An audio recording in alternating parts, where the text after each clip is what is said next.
Hope you enjoyed the next one. This is Solman giving my latest review on Doshabun episode 421, The Sage of the Six Paths. This is probably one of the history defining moments of Naruto, and both in anime and manga. In the manga and anime, I should have said that better. When you definitely know when the Sage of Six Paths, the father of all shinobi, the one who helped develop chakra and made shinobi the way and ninjas the way it was today, you definitely know it's a major game change. Right?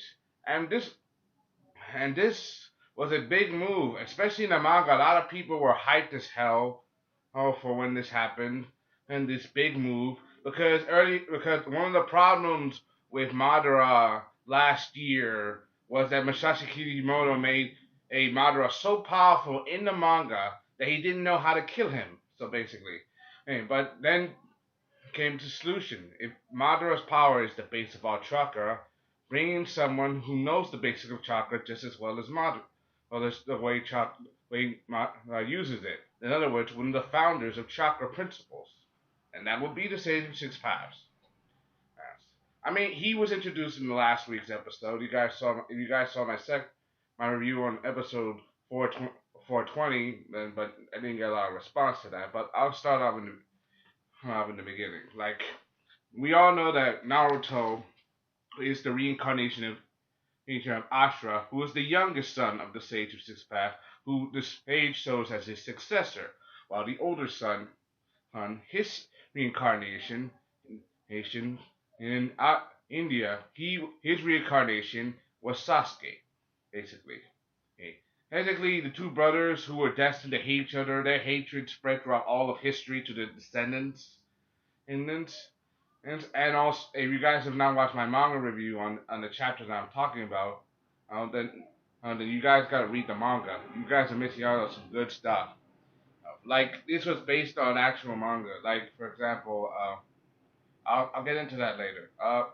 Like I like like the reincarnation, being reincarnated, it means that they were destined to fight, because not just because not because it's just in their nature, it's in their DNA, their very existence. It's like it's in the soul. And apparently Naruto knew all along, ever since the battle with Sasuke at the Iron Bridge at the Land of Iron after Sasuke killed Danzo, and after the fight at the Five Kage Summit.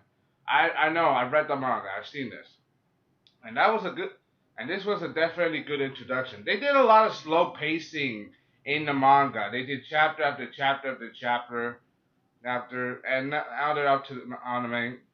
Anime things are a lot more progressive than you see. But I'll get into that. I'll get into that in a little bit. Okay. I like, for example, like in the mount, like even though Ashura, India, they had to fight and they've been long dead, but their souls have been reincarnated throughout the descendants, throughout their bloodline, continuing the conflict throughout history.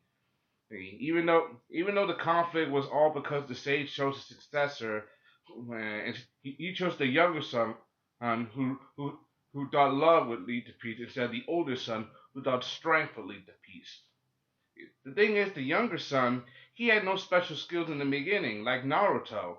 He had he had no special skills. He wasn't that intelligent, but he relied on his friends. His friends and comrades helped him gain strength and confidence and allow him to become strong enough to challenge his older brother, who was a genius prodigy who did everything by himself. Doesn't that sound familiar to you? It's like eerily ironic. It's like an echo through history. You wanna know what's something else? Like Naruto and Sasuke weren't the first resurrections. They weren't the only resurrection of India and Ashura. Those resurrections belongs to Hashirama and Madara. They were the first resurrected. I mean, think about it. Since the Sage of Six Paths, after the Sage of Six Paths and his son passed away, over the centuries, both Madara and Hashirama were declared the strongest ninjas of his time, and they actually founded the ninja system. Basically, the shinobi system, the five villages, the five kage. Hey, that makes sense. Right? Even those were two of the strongest ninjas, but they couldn't resist the urge to fight. especially Madara, who's become corrupt, who wanted power more than everything, and sacrificed even his own younger brother to do so. Well, to be technical, it says in the anime that Tobirama killed killed Madara's younger brother, but that's but the details are still what you call sketchy, depending on how you look at it. It depends on how you read the manga and look at the anime. You know how creators like to make stuff up all the time, and like to change certain details, for fan service and stuff like that, just to make things simpler. But you gotta understand how I feel. Like like this is one of the epic moments. Like if the Sage of Six Paths has come, he's letting his strength. He taught people ninjutsu, the art of the shinobi, of the ninja creed, not ninjutsu. He didn't want his philosophy, his teachings to be used as a way of starting war. He taught people shinobi, people ninjutsu and ninja arts to keep from fighting. And in the end, they ended up doing the opposite. And in the end, and it became a disaster. It became a horrible mistake. That's why he came to Naruto and Sasuke. He believed by using them, who were the incarnation of his sons, that he could undo all the harm that he's done, and he could see the potential in these boys to be able to be so powerful they could summon his very soul from the afterlife, that it could connect to him directly. It's not just the fact that they're the incarnation of the sage's sons. It's something more than that. And the way Naruto answers this question, Naruto, what do you intend to do after this war? Say he doesn't know what he's gonna do, but he has friends depending on him, and he wants to protect, and that's a good enough answer for the Sage of Six Paths. Especially knowing that Naruto has the chakra of all nine-tailed beasts that he's taken all within himself, basically. But you gotta understand the detail. This is just one of the epic moments. Both Naruto and Sasuke talking to the Sage of Six Paths, Hagoromo, receiving his power and blessing, hopefully enough to stop this war. That's the first half. First half. The second half is about Guy. He's on the verge of dying, and he decides to go all out, using his ultimate attack, and seeing the air around him burn and ignite, and as his heart lays dying. And Madara is just excited. He said he hasn't been this excited since he fought Hashirama, who was his equal. Yet, he acknowledges Guy, who had no ninjutsu skill at all, who's the best at taijutsu. And he claims that he's so excited, and said that all the opponents, you're the only one who's the only one with taijutsu who's the strongest. That you. Like, he's trying to acknowledge Guy as his equal. You definitely know you got one hell of a guy. If someone like Hashirama, someone like Madara Uchiha, who was the strongest shinobi in recorded history, to be acknowledging you in such a way. But then again, it's Madara. All he wants to do is to fight. He is a warrior, a steadfast warrior. He cares about power himself and to make the world in his own image. But along the way, he definitely wants to fight a really strong opponent like Hashirama. Like I remember earlier in the episodes and in the chapters of the manga, when Hashirama came to the battle, he created 4 clones. He made one shadow clone go fight, while the original stayed in the 4 flame formation with the other 4 Kage, or the other Hokage. Like Madara, he didn't want to fight a fake Hashirama. She wanted the real thing. He was willing to put aside. He was willing to make sure that he wanted his own needs, his own grudges. He wanted to settle his own fights before he wants to do anything else. That has been Madara's nature. He's a warrior. He's always wanted to prove himself as the best, even though in the times where he's lost battle to Hashirama over and over again, he still wants to prove that he's the best. In some ways, I've seen this rivalry before in other animes. If you guys have Dragon Ball Z, this kind of reminds you similarly of the whole Goku Vegeta rivalry. That's one of the things I like about so they remind you so much of Goku and Vegeta in a big way. And Masashi Kishimoto said he was inspired by Dragon Ball Z by Akira Takayama, the creator of Dragon Ball Z. That's what was one of his inspirations to write anime and manga.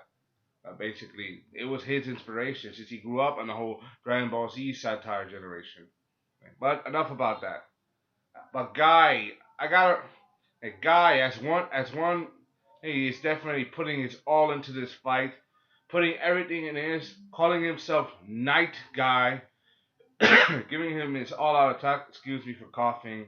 My throat's a little dry for talking so much. But I'm giving you all I have. But please, but Guy, he's giving you all he's got. Even though he's on the verge of death, he's still all he's got. And the way they took Monarch down with his kick, not only did he bust Monarch open, like he damages so badly that half of his body is literally gone. While his body's being disintegrated, turning to ash, and he acknowledges him as a fighter, as a warrior, and he wants to defeat him.